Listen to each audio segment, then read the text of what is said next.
Hello साथियों, नमस्कार।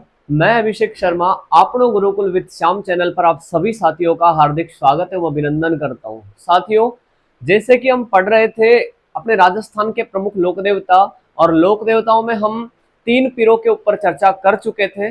आज हम बात करते हैं एक पीर जो है अपने हड़बूजी शांखला, और हड़बूजी शांखला जो है इनके बारे में क्या क्या जानकारी देखने को मिलती है, तो हम शुरू करते हैं साथियों। सर्वप्रथम हम बात करेंगे कि हड़बूजी शांखला जो है इनका जन्म कहाँ हुआ था। इनका जन्म कहाँ हुआ था, तो आप सभी को ध्यान में रखना है कि हड़बूजी शांखला जो है, हड़बूजी शांखला जो है इनका जन्म होता है बुंडेल गांव में। कहां पर होता है, तो साथियों इनका ध्यान रखना, इनका जो जन्म है बुंडेल में होता है। और बुंडेल कहां पर है, नागौर में। कहां पर है साथियों, नागौर में। यह आप सभी को ध्यान में रखना है। फिर अब बात करते हैं कि इनके पिता कौन थे। तो साथियों जब इनके पिता की बात करते हैं तो ध्यान में रखने की बात है कि हड़बूजी शांखला के जो पिता है वो है मेहाजी शांखला। मेहाजी शांखला, तो इनके जो पिता है वो है मेहाजी शांखला। ध्यान में रखने की बात है भाई, जन्म तो होता है बुंडेल गांव में, जो कहां पर है, नागौर में। पिता जो है वो इनके हैं मेहाजी शांखला। फिर वाहन की जब हम बात करते हैं तो हड़बूजी शांखला का जो वाहन है वो है शियार। हड़बूजी शांखला का जो वाहन है वो है शियार। क्या है साथियों, शिहार। लेकिन जब बात करते हैं मंदिर की, तो मंदिर में आप सभी को ध्यान में रखना है कि हड़बूजी शांखला का जो मंदिर है वो है बेंगटी गांव में। कहां पर है साथियों, तो ध्यान में रखना कि इनका जो मंदिर है वो है बेंगटी गांव। और बेंगटी गांव है अपने कहां पर, तो साथियों ये पहले तो आता था जोधपुर में, अब है अपने फलोदी में। कहां पर है साथियों, फलोदी में। तो आप सभी को ध्यान में रखना है कि हड़बूजी शांखला का जो मंदिर है वो बेंगटी गांव में है, जो कहां पड़ता है, फलोदी में, जो जोधपुर से अलग हुआ। ये सभी बात आपको ध्यान में अच्छे से रखनी है। फिर जब इनके मेले की बात करते हैं तो आपको पता होना चाहिए कि हड़बूजी शांखला का मेला कब लगता है। तो ध्यान रखना, इनका जो मेला है वो लगता है भाद्रपद। इनका मेला जो लगता है वो भाद्रपद के महीने में है। भाद्रपद शुक्ल दशमी के दिन इनका मेला लगता है, भाद्रपद शुक्ल दशमी के दिन। क्लियर है साथियों।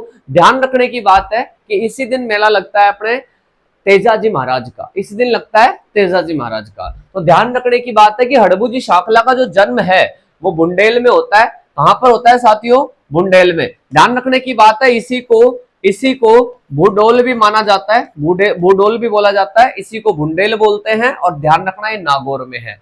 बात करते हैं जब पिता की, तो पिता का नाम है मेहाजी शांखला और वाहन जो है वो है इनका शियार। मंदिर की जब बात करते हैं तो अभी मैंने बताया भाई बेंगटी गांव फलोदी जो है यहीं पर इनका क्या बना हुआ है, मंदिर। और जब मेले की बात करते हैं तो भाद्रपद शुक्ल दशमी के दिन इनका क्या लगता है साथियों, मेला लगता है। और कहां लगता है, तो बेंगटी गांव में क्या लगता है, इनका मेला। साथियों यहां तक की बात हम कर चुके हैं। इसके बाद में जब हम बात करते हैं, और इसके बाद में जब हम बात करते हैं तो ध्यान रखना भाई हड़बूजी शांखला जो है, हड़बूजी शांखला जो है इनकी और कौन कौन सी जानकारी हमें देखने को मिलती है। तो जब और बात करते हैं इनके बारे में तो आप सभी को क्या क्या ध्यान में रखना है वो हम बात करते हैं। तो साथियों और क्या क्या जानकारी इनकी देखने को मिलती है तो उन पर चर्चा करते हैं। तो आप सभी को ध्यान में रखना है कि हड़बूजी शांखला जो है, हड़बूजी शांखला जो है इनके उपनाम कौन कौन से हैं, इनके उपनाम कौन कौन से हैं। तो आप सभी को ध्यान में रखना है भाई इन्हें क्या बोला जाता है। तो ध्यान रखना जब उपनामों की बात करते हैं, जब उपनामों की बात करते हैं तो ध्यान में रखने की बात है कि हड़बूजी शांखला को कहा जाता है। तो ध्यान में रखना, एक तो इनका नाम मिलता है भविष्य वक्ता। क्या नाम मिलता है साथियों, भविष्य वक्ता। अब बात करते हैं कि सर भविष्य वक्ता क्यों कहते हैं, भविष्य वक्ता क्यों कहते हैं, कि भविष्य वक्ता क्यों कहा जाता है। तो आप सभी को ध्यान में रखना है कि भविष्य का पूर्व में ही अनुमान लगा लेते हैं। भविष्य का पूर्व अनुमान, भविष्य का पूर्व अनुमान लगाने के कारण तो ध्यान रखना भविष्य का पूर्व अनुमान लगा लेने के कारण क्या कहा जाता है, इन्हें भविष्य वक्ता। क्लियर है साथियों। इन्हीं का एक नाम और मिलता है, तो ध्यान में रखने की बात है भाई इन्हीं का एक नाम और है, वो कौन सा है। तो ध्यान रखना इन्हीं को बोलते हैं क्या, शकुन शास्त्री। इन्हें ही बोला जाता है शकुन शास्त्री। अब ध्यान रखना शकुन शास्त्री क्यों कहलाते हैं, क्योंकि आप सभी को ध्यान में रखना है, आप सभी को ध्यान में रखना है शकुन शास्त्र ग्रंथ जो है, शकुन शास्त्र ग्रंथ जो है, ध्यान में रखना है कि शकुन शास्त्र जो ग्रंथ है उनके ज्ञाता थे, शकुन शास्त्र ग्रंथ के ज्ञाता, इसीलिए इन्हें क्या कहा जाता है साथियों, शकुन शास्त्री। तो ध्यान में रखने की बात है कि इनके उपनाम क्या है, तो ध्यान रखना इन्हीं को कहा जाता है भविष्यवक्ता। अब भविष्यवक्ता क्यों कहते हैं, क्योंकि भविष्य का पूर्व में ही अनुमान लगा लेते थे, मतलब भविष्यवाणी करने वाले लोक देवता थे कौन से, हड़बुजी शांखला। और बात करते हैं शकुन शास्त्री क्यों कहलाते हैं, क्योंकि शकुन शास्त्र जो ग्रंथ है उस ग्रंथ का इन्हें ज्ञान था, उस ग्रंथ का इन्हें क्या था, अच्छे से ज्ञान था, ध्यान रखने की बात है। ये हो गए इनके उपनाम। जब और बात करते हैं हड़बुजी शांखला के बारे में कि इनके बारे में और क्या जानकारी मिलती है, तो ध्यान में रखना, तो इनका एक ग्रंथ है, इनका ग्रंथ है। अब वो ग्रंथ कौन सा है, तो वो आप सभी को ध्यान में रखना है कि इनका जो ग्रंथ है उसका नाम है शांखला, शांखला हरबू का हाल, शांखला हरबू का हाल, ये इनका क्या है, ग्रंथ। ये क्या है साथियों, इनका ग्रंथ। भाई ध्यान में रखने की बात है, भाई इनका जो ग्रंथ है वो शांखला हरबू का हाल है। और ध्यान रखना जीवनी जो है इनकी, जीवनी अंकित है, इनकी जीवनी अंकित है किस ग्रंथ में, शांखला हरबू का हाल। इस ग्रंथ के अंदर किसकी जीवनी अंकित है, हड़बूजी शांखला की। तो हमने बात की इनके उपनामों की, फिर हमने बात की इनके ग्रंथों की। साथियों जब इनके बारे में और बात करते हैं हम, तो आपको ध्यान में रखना है भाई जो हड़बूजी शांखला है, हड़बूजी शांखला जो है इनके बारे में ध्यान रखना, मारवाड़ के पंच पीरों में से एक थे, मारवाड़ के पंच पीरों में से एक थे। कौन से, तो ध्यान में रखना हड़बूजी शांखला मारवाड़ के पंच पीरों में से एक थे। फिर बात करते हैं हड़बूजी शांखला के बारे में, तो ध्यान में रखने की बात है कि लोक देवता रामदेव जी तंवर जो है, लोक देवता रामदेव जी तंवर, रामदेव जी तंवर के क्या थे, ये ध्यान में रखने की बात है कि मौसेरे भाई थे। रामदेव जी तंवर के क्या थे, मौसेरे भाई थे। क्लियर है, तो ये कुछ बातें जो ध्यान में रखनी है। और क्या ध्यान में रखना है इनके बारे में, तो ध्यान में रखने की बात है भाई रामदेव जी के तो मौसेरे भाई थे, और रामदेव जी के कहने पर, रामदेव जी के कहने पर, ध्यान में रखने की बात है कि रामदेव जी के कहने पर अस्त्र शस्त्र त्यागे, अस्त्र शस्त्र त्यागे तथा रामदेव जी के गुरु, रामदेव जी के गुरु बालीनाथ जी के पास, बालीनाथ जी के पास दीक्षा ली, दीक्षा ली। क्लियर है, तो आप सभी को ध्यान में रखना है भाई रामदेव जी के कहने पर अस्त्र शस्त्र जो है उनका त्याग किया, तथा रामदेव जी के जो गुरु थे बालीनाथ जी, इन्हीं के पास इन्होंने दीक्षा ग्रहण की। क्लियर है, तो साथियों ये कुछ बातें आपको ध्यान में रखनी है। और क्या ध्यान रखना है इनके बारे में, भाई जो हड़बूजी शांखला है इनके बारे में आपको ध्यान क्या रखना है, भाई इन्होंने मारवाड़ के जो शासक थे राव जोधा के लिए इन्होंने भविष्यवाणी की थी। भाई राव जोधा से जब मंडोर छिन गया था उसके बाद में राव जोधा गए थे किसके पास, हड़बूजी शांखला के पास, और हड़बूजी शांखला जो है इन्होंने भविष्यवाणी की थी मंडोर को पुनः विजिट करने की। और बताया जाता है कि इन्हीं के आशीर्वाद से राव जोधा ने मंडोर को पुनः विजिट किया, और मंडोर विजिट करने के पश्चात बताया जाता है कि इनको उपहार स्वरूप एक बैलगाड़ी दी जाती है। क्या देते हैं, बैलगाड़ी। और उसी बैलगाड़ी से जो पंगु गाय होती है, अपंग गाय जो होती है, उनके लिए चारा पानी की व्यवस्था की और वीर गति को प्राप्त हुए। तो साथियों बात करते हैं इनके बारे में, तो आपको क्या ध्यान में रखना है भाई, हड़बू जो अपने राव जोधा है, राव जोधा, अब राव जोधा जो है ये कहां के शासक थे, तो ध्यान में रखनी है की बात है मारवाड़ के शासक। कहां के शासक थे, मारवाड़ के शासक। तो राव जोधा के लिए भविष्यवाणी की, राव जोधा के लिए भविष्यवाणी की, तथा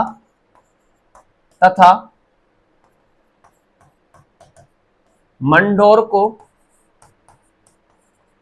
मंडोर को जीतने के लिए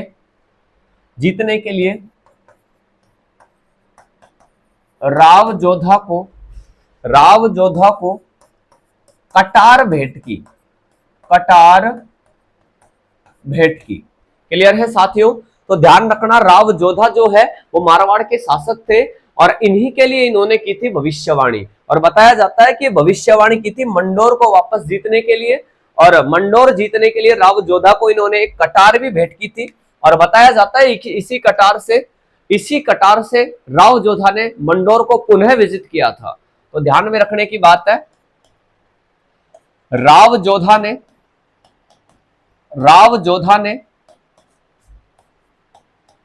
मंडोर को विजिट किया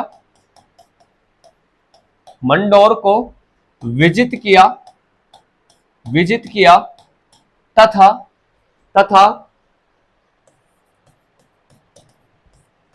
मंडोर विजिट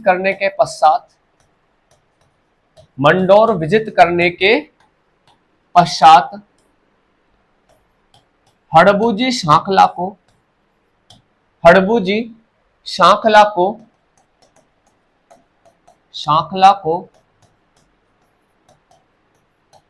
बैलगाड़ी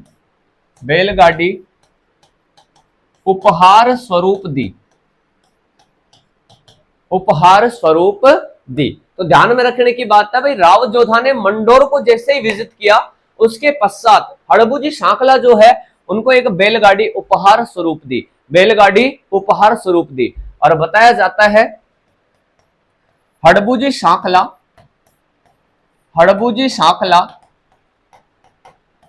बैलगाड़ी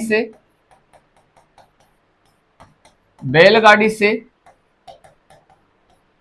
पंगु गायों के लिए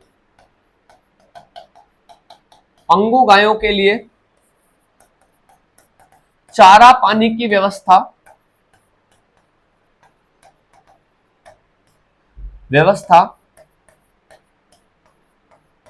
करते हुए वीर गति को प्राप्त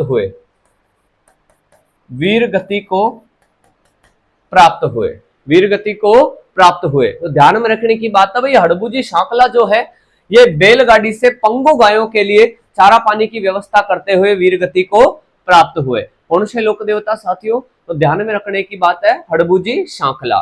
तो जब बात करते हैं इनके पूजा स्थल की, तो ध्यान में रखना कि हड़बूजी शांखला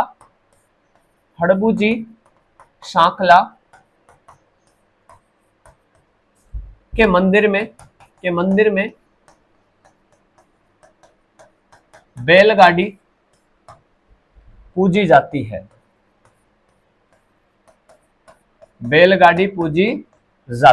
क्लियर है साथियों? तो हड़बूजी शांखला जो है इनके मंदिर में बैलगाड़ी पूजी जाती है। क्या पूजी जाती है साथियों?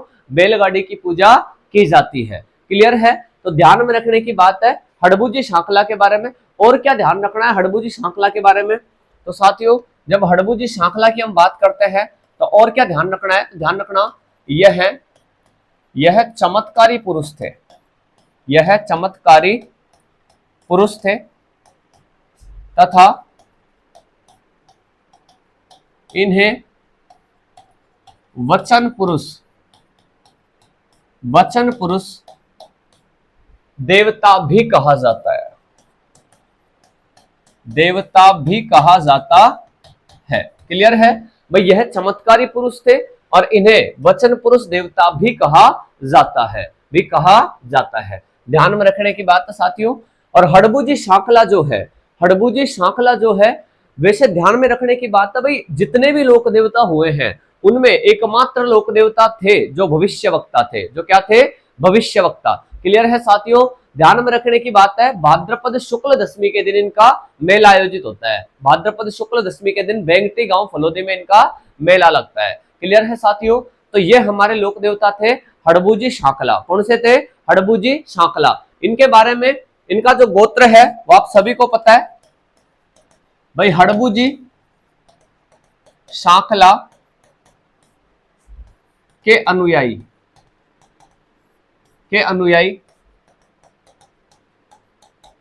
शांखला जाति के सांकला जाति के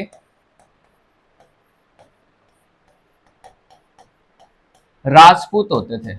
सांकला जाति के राजपूत होते थे। क्लियर है साथियों? तो ये कुछ बातें हैं जो आपको ध्यान में रखनी है हड़बू सांकला के बारे में।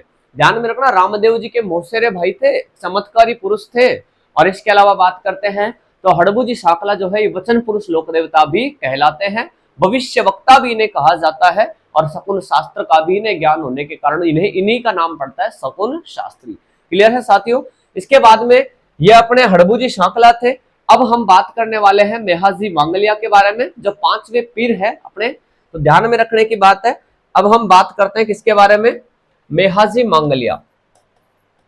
मेहाजी मांगलिया, मेहाजी मांगलिया। और मेहाजी मांगलिया के बारे में जब हम बात करते हैं तो आपको ध्यान क्या रखना है? तो मेहाजी मांगलिया जो है उनके बारे में आपको पहले कुछ बेसिक चीजें ध्यान में रखनी होगी।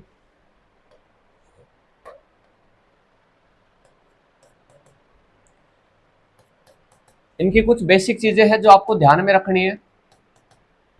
तो सर्वप्रथम जब हम बात करते हैं मेहाजी मांगलिया के बारे में, तब पहले आता है इनका जन्म। तो जन्म के बारे में आप सभी को ध्यान में रखना है। भाई मेहाजी मांगलिया जो है उनका जो जन्म है, इनका जो जन्म है वो कहां पर होता है? तो आपको ध्यान में रखना है कि इनका जो जन्म है वो होता है अपने कहां पर? तो ध्यान में रखने की बात है, जैसे अपने हड़बू देखा था, हड़बू का जन्म हुआ था बेंगटी गांव फलोदी में। इनका जो जन्म है वो होता है अपने कहां पर? तो साथियों अपने मेहाजी मांगलिया के बारे में ध्यान में रखना, इनका जो जन्म है वो बापिनी गांव में होता है। कहां पर होता है साथियों? बापिनी गांव में। कहां पर होता है? बापिनी गांव में। क्लियर है? फिर अपन बात करते हैं मेहाजी मांगलिया के बारे में, और कि ध्यान में रखने की बात है कि मेहाजी मांगलिया जो है इनका जो वाहन है, इनका जो वाहन है वो है किरण काबरा। इनका जो वाहन है वो है किरण काबरा। फिर इनके मेले की अपन बात करते हैं तो ध्यान में रखने की बात है कि हड़बू अपने जो मेहाजी मांगलिया का जो मेला है वो भरता है भाद्रपद कृष्ण अष्टमी, भाद्रपद कृष्ण अष्टमी। और बताया जाता है इसी को कहा जाता है मेहा अष्टमी। इसी को कहा जाता है मेहा अष्टमी। क्लियर है साथियों? तो ध्यान में रखने की बात है कि मेहाजी मांगलिया का जन्म होता है बापिनी गांव में। कहां पर होता है साथियों? बापिनी गांव में। इनका जो वाहन है वो है किरण काबरा। फिर मेले की बात करते हैं तो भाद्रपद कृष्ण अष्टमी, और ध्यान रखना इसी को कहा जाता है मेहा अष्टमी। क्या कहा जाता है साथियों? मेहा अष्टमी। फिर बात करते हैं अपन मेहाजी मांगलिया के बारे में, और कि मेहाजी मांगलिया जो है वो क्या थे? तो ध्यान में रखना मारवाड़ के पीर थे। मारवाड़ के पीर थे। भाई पंच पीर जो है उन्हीं में से ये एक थे। क्लियर है साथियों? जब और बात करते हैं अपन मेहाजी मांगलिया के बारे में तो आपको ध्यान क्या रखना है कि मेहाजी मांगलिया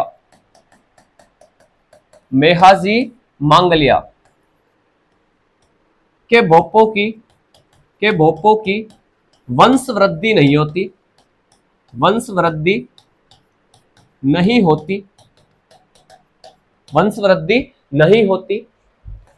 आगे बढ़ाने के लिए संतान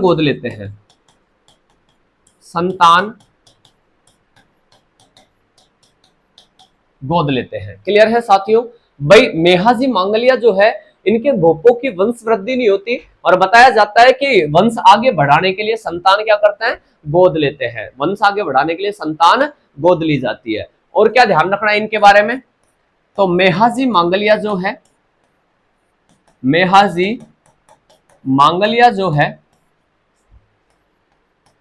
रणक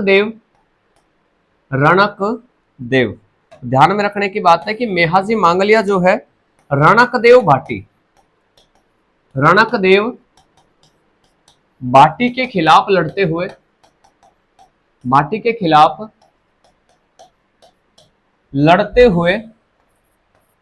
हुए वीर गति को प्राप्त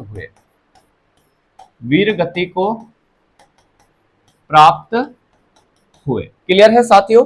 और क्या ध्यान रखना है इनके बारे में कि मेहाजी मांगलिया जो है, मेहाजी मांगलिया जो है वो ध्यान में रखने की बात है, नोट लगा के आपको ध्यान में रखना है कि एकमात्र पीर थे, एकमात्र पीर थे जिनके नाम के आगे, नाम के आगे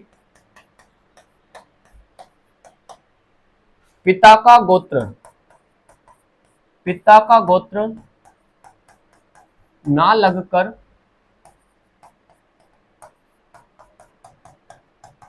मां का गोत्र लगता है, मां का गोत्र लगता है। अब मां का गोत्र क्यों लगता है भाई? एकमात्र पीर है जिनके नाम के आगे पिता का गोत्र ना लग के मां का गोत्र लगता है। क्यों? क्योंकि शुरुआत से इन्होंने अपना जो जीवन है वो ननिहाल में व्यतीत किया था। तो ध्यान में रखने की बात है कि मेहाजी मांगलिया ने, मेहाजी मांगलिया ने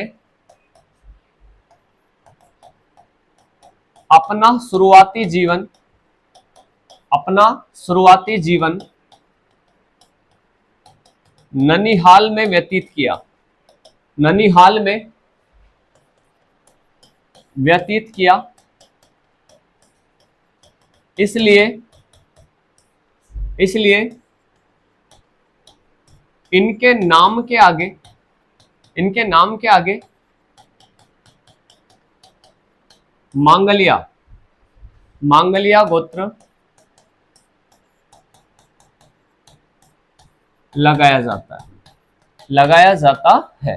तो ध्यान में रखने की बात है कि मेहाजी मांगलिया जो है इन्होंने अपना जो शुरुआती जीवन जो है वो ननिहाल में व्यतीत किया और ननिहाल में रहने के कारण इनके नाम के आगे गोत्र लग गया मांगलिया। तो साथियों ये चीजें ध्यान में रखने की बात है भाई, इनके गोत्र लगाया जाता है मांगलिया। भाई एकमात्र पीर है जिनके पिता का नहीं मां का गोत्र लगता है भाई, शुरुआत से जो ननिहाल में रहे और इसीलिए इनके नाम के लग गया मांगलिया। क्लियर है साथियों?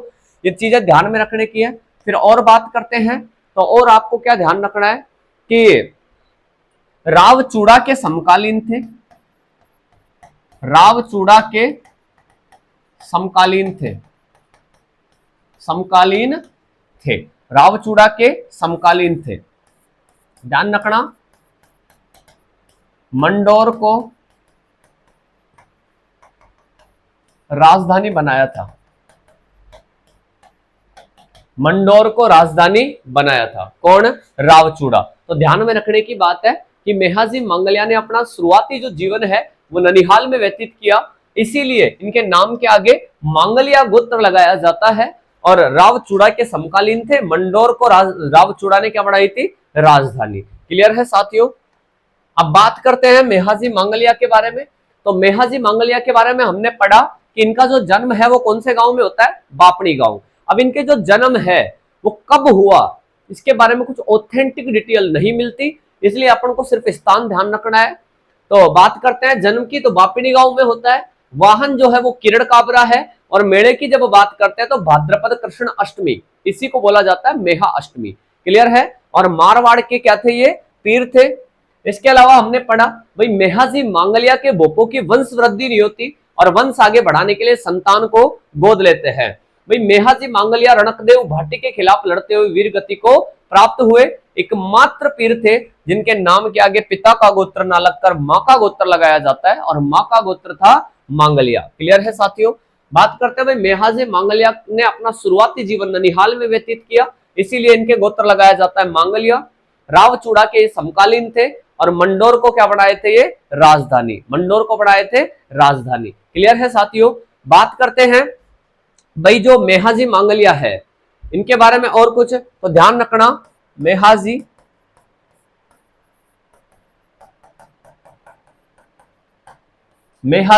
मांगलिया को शकुन शास्त्री कहा जाता है, को शकुन शास्त्री,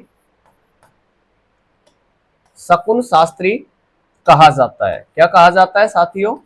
तो ध्यान रखना, इन्हीं को कहा जाता है शकुन शास्त्री, शकुन शास्त्री कहा जाता है। क्लियर है? तो साथियों ये हमने बात की अपनी मेहाजी के बारे में। तो साथियों दो पीर अपने क्लियर हो चुके हैं।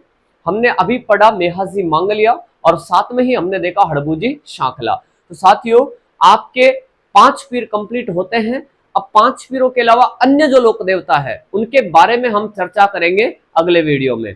जब तक के लिए धन्यवाद, मिलते हैं।